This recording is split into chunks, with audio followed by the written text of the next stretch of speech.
I'm Stan Nelson. I'm professor of human genetics at UCLA. I'm Carrie Michelli, and I'm a professor of microbiology, immunology, and molecular genetics at UCLA. And we are both co-directors of the Center for Duchenne Muscular Dystrophy at UCLA.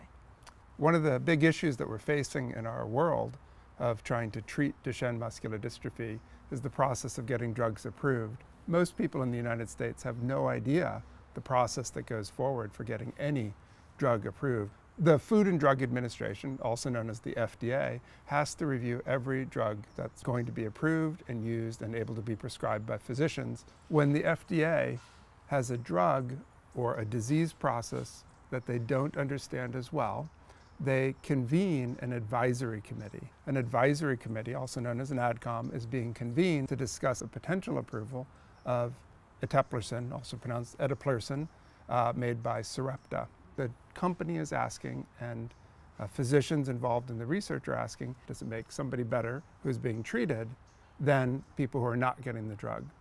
In rare diseases, it's harder to do those studies. So it's very common that the FDA would need to convene an advisory committee of outside experts, outside observers, to help give them, the FDA, an extra opinion about the strength of that data.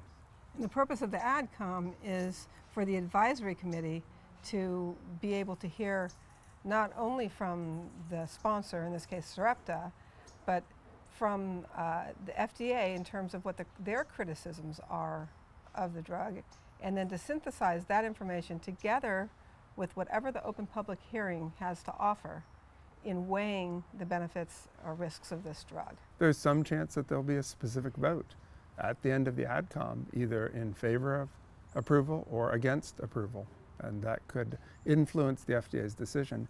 It's important for all of us to remember that fundamentally the decision at the end of the day is the FDA's decision. The AdCom, the open public hearing comments, and the company's comments are all being taken in by the FDA. So much of our discussion is we want our opinions heard by the AdCom.